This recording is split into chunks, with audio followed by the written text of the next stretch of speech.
The most exciting part of breeding any reptile is when the little guys finally come out of the eggs. And today we've got a bunch of little baby hognose snakes, and I want to show you how to set them up, what we got. My name's Adam. You're watching Wiccan's Wicked Reptiles. Stick around.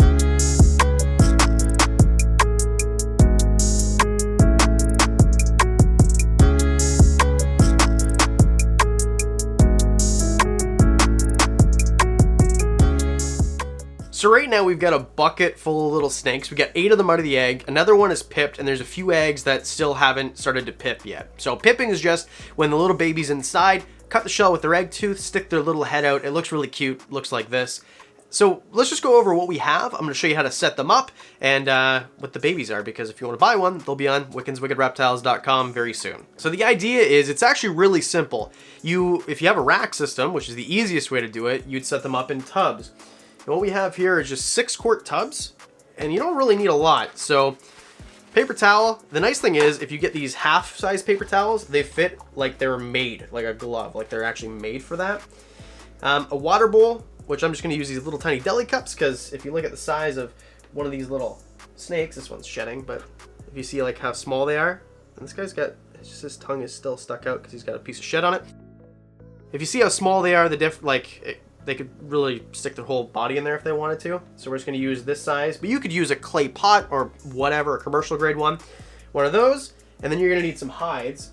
And for those, what you can do is you can just get a paper towel roll, so when these are empty, you can leave them like this, so that they're perfectly round, or you can just cut them and get 2. You can get basically 6 of these out of one of these rolls. We've got 8 snakes. So you put 2 of those. I always put one on the hot side and one on the cool side.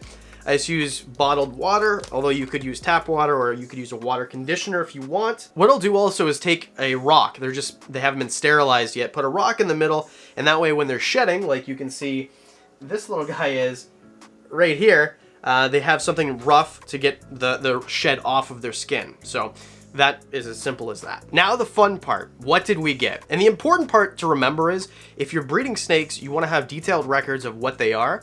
And the really cool thing with hognose is you can tell right away if it's a male or if it's a female. And I'll show you how in 2 seconds here. So because the male was an anaconda, het for albinism, so it doesn't show the trait but carries the trait, and the female was an albino, you've got 4 options. You can have one like this, where this guy is just regular looking. He's a normal looking, but he carries the trait for albinism. You can have one that also doesn't carry the trait for albinism, but has that co-dominant trait of anaconda, right? Or condomorph. And then you're gonna have albinos, just regular albinos. And then you're gonna have anacondas that also show the trait for albinism, albino condas. What we've got here is the most boring out of the bunch, or the most common, let's say. And this right here is just a regular looking snake. It is het for albino 100%, and just judging by the tail, that's a male. And as you can see here, the male and the female just has a very quickly tapering tail. The male has a longer tail, and that's to store his hemipenes. And I just want to show you something very interesting about just the difference in one clutch. Now, I don't know how the camera picks this up, but to your eye, you can tell there's a big difference between the one right here and one right here, just the coloration. Now they're both normals, but the one that's kind of trying to get back into my hand here is very red, so now we've switched spots, and the other one just looks like a very normal color. So it's not a morph, but that's the thing with hognoses, they can be very different, just, you know, a normal to a normal. They can be really light, or they can be really dark, or they can be really red, so, or orange, or whatever.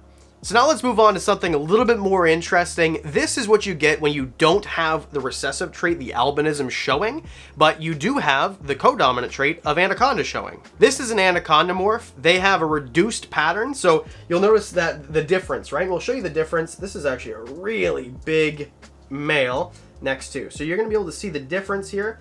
This one here is just a normal, and this one here is an anaconda. So you'll see the reduced pattern. And it's a little bit lighter too. So you'll see here, I try to get a footage of the actual animals, but here's a picture because it's really difficult to get these guys to stay still and they start to curl their tails. Short tail, female, longer tail, male, because the males have hemipenes and the females don't have any penes.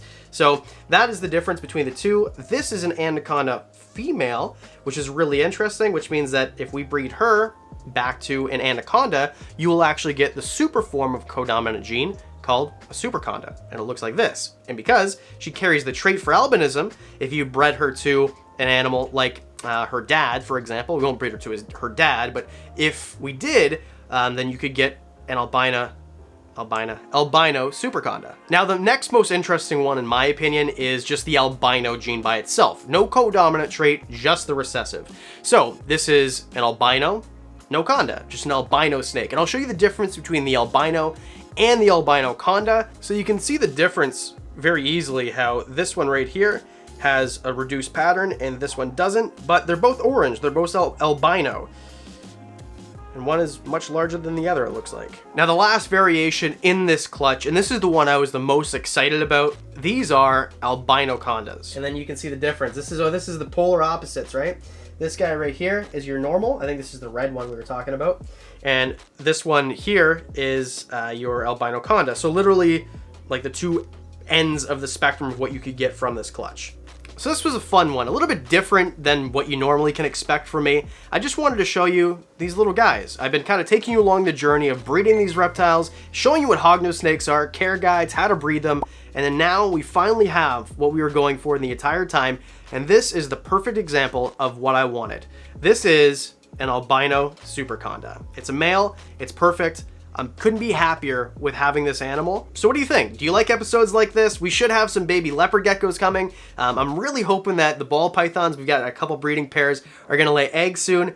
Do you like these? But let me know in the comment section below. And I want to take a second just to say a special thank you to our Patreon supporters. Thank you very much. I really appreciate it. It's because of you guys that I can go and afford baby mice for these guys, little pinkies. So we're gonna try to get these guys eating. Thank you guys very much. And of course, because I do videos twice a week, that means that I'll see you on Thursday.